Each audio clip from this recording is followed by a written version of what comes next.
Good morning, everybody. Joe Ciaccio here. Happy Monday. Hope everybody's doing fantastic. I don't know about you guys, but the weather got cold over here in Tampa, Florida over the weekend. So you guys up north, hope you had some extra sweaters to put on. So, okay. Want to talk about something that an agent had an issue probably about a year ago.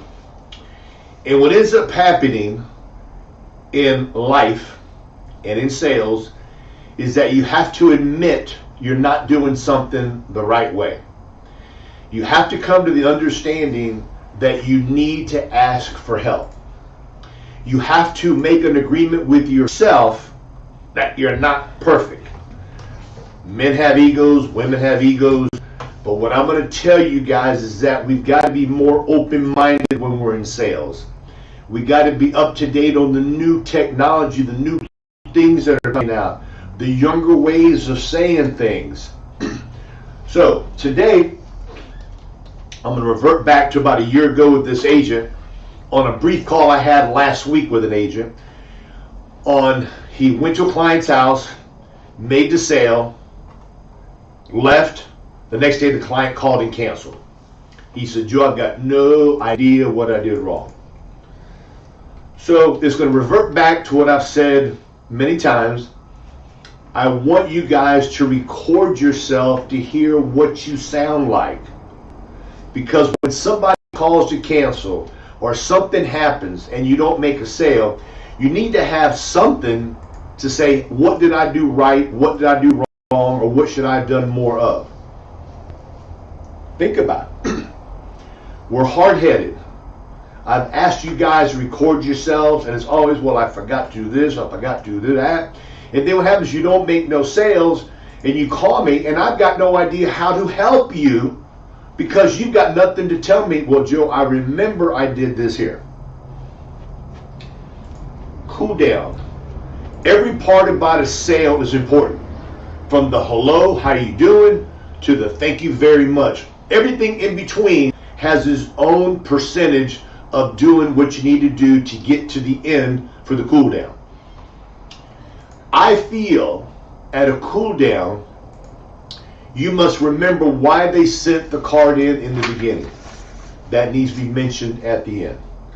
I feel at the end you need to go over with them exactly what they have done.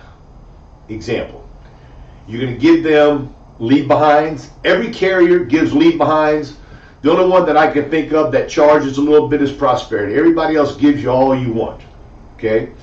Give them a leave behind. Leave them something to make it a tangible sale so they can hold something and say, okay, Joe Ciaccio is my insurance agent. He was here with me today. He gave me a coffee cup, which I do, with his name on it, his phone number on it. If I need him, here's his phone number. He gave me something. He wrote me Royal Neighbors and wrote my husband Foresters. Okay, I give them all the leave behinds they want. And what I do before I leave is that I make sure they know exactly what we did. Because a lot of times people, they're not oblivious, but they're listening, they're paying attention, they're going through the motions, yet they don't remember exactly what we've done. So I feel it's my job to assist them, to help them remember, just like when I go to a home to visit a client, I've got all the words highlighted that I want their eyes to see. Final expense, burial, free information. So I'm going to highlight everything that we've talked about at the end to make sure that they feel comfortable with what they've done.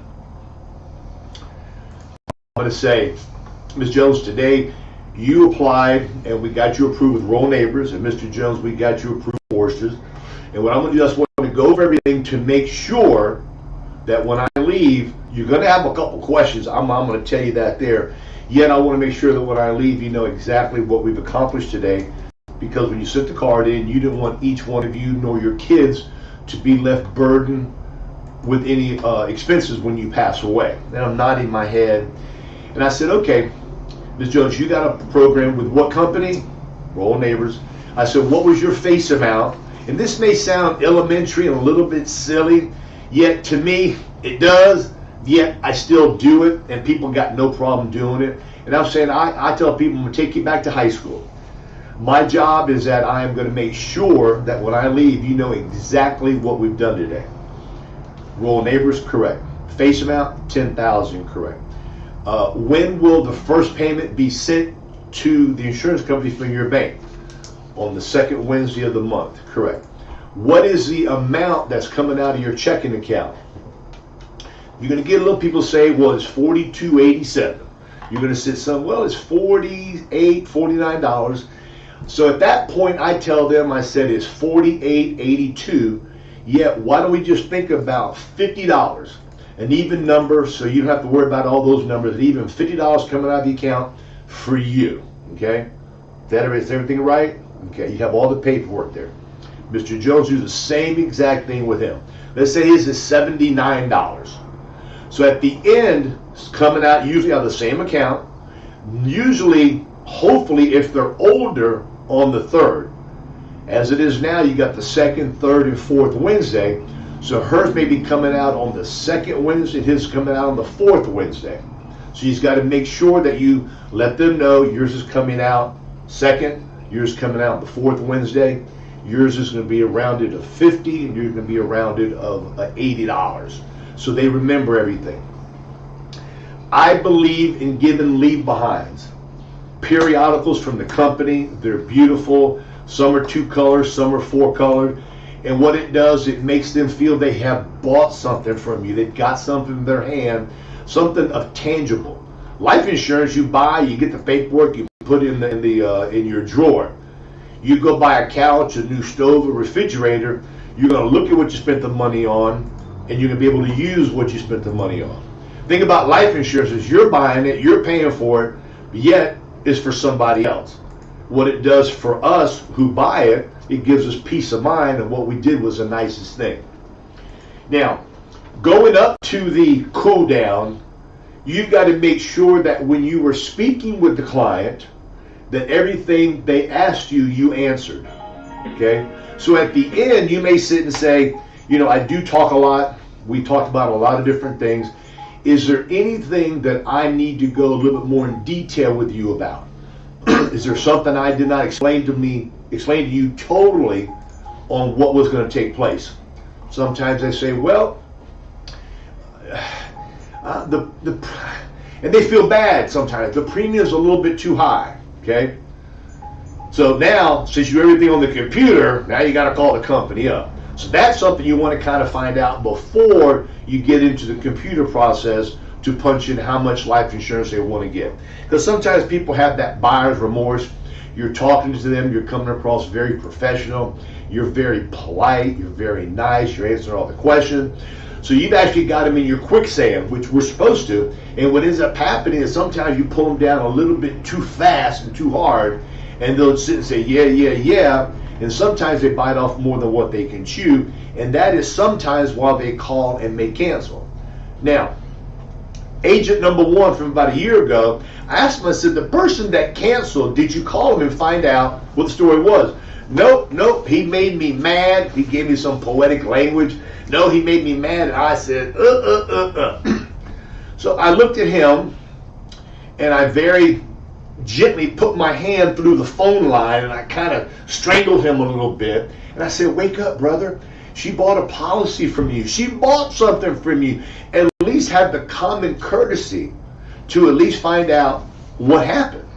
He didn't want to do it. He says, I'm not going to do it because he had his feelings hurt. Okay? Well, when somebody calls and cancels on me, it hurts my feeling and it hurts my pocketbook. So what I'm going to do is that since they gave me all of their information and they had that much trust in me, I'm going to call them. Or better yet, if you're doing phone sales, you got to call. If they live by you, I would actually drop by their house and say, Ms. Jones, I just got notification that you canceled your policy with Royal Neighbors, and I just want to come by here and have you sign this little form here to kind of give to the company something we have to do, which you don't. You just want to get in the house. You don't want to bring nothing with you. Just bring a piece of paper, that's all. Have your pen in your shirt. Women, you can carry your purses. You want to travel light. You want to find out why. A lot of times is we didn't answer a question for them. One man told me before I made the sale, after he told me no, he didn't want to buy, he wanted to think about it, was because I didn't tell him how the payment was going to get from him to the insurance company. I thought I did. I didn't. I didn't say, well, the bank will be sending it in for you at no charge. Luckily, he asked, I answered, we move forward. People are going to cancel on you because they may have bit off more than what they can chew. They may have talked to their neighbor who said, oh, man, I got $10,000 policy and mine's $8 cheaper. So now they're going to want to cancel.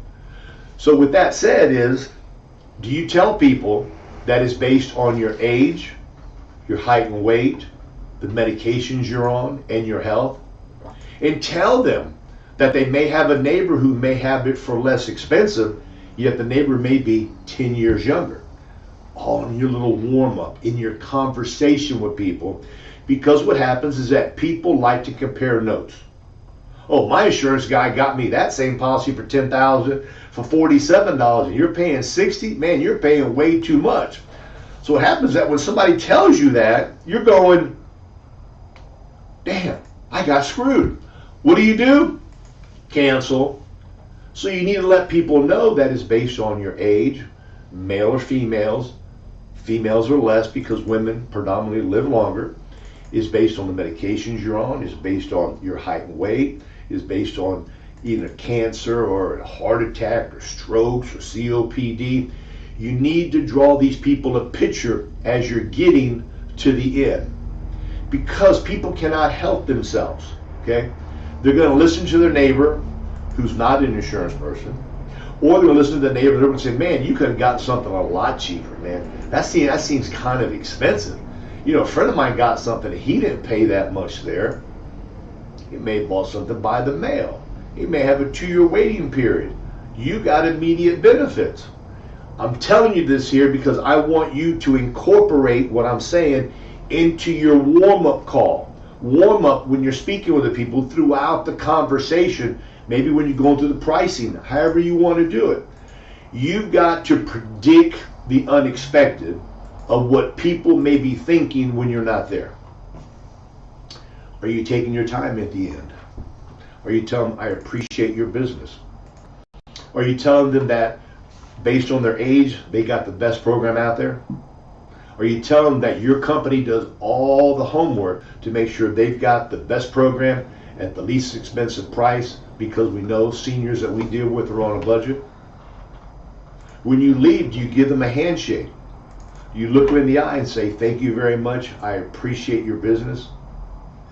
These are the little small things that kind of like put the icing on the cake, the cherry on the cake, the whipped cream on the cake, you know, the old I love you on there. Do you send them a thank you card? So important, I think, to give somebody a thank you card. Something so old-fashioned, something handwritten, send it to them. Have them already pre-made in your car. Everything in the stamp, your return address, you write their name on it, fill out the inside, boop, put in the mail that day. Hopefully they get it the next day. People want to feel special. My philosophy in anything I do, I want to do a little bit better than the other guy. I want to put a little bit more TLC on it, and I just want to be a little bit better than everybody else, to where I kind of gleam over our competition. Competition is competition. Do you tell people the company that you're putting them with, how long they've been in business for? Your competition may come in and say that they just started 5 years ago or 10 years ago. You tell the people you're working with, yeah, I do business with Royal Navy, started back in 1895. Transamerica started back in 1858. Foresters, 1875. Do you say that up there? Let them know that there's longevity. Let them know that they do claims quick. These are all things you got to talk about before you get to the close. And then when you're through with the close and you're doing the cool down, maybe tap on a couple of those. Okay, guys, with that said, Hit them hard, make some money. We love you. We appreciate you. You need anything, call us. Be safe, be good. Bye-bye.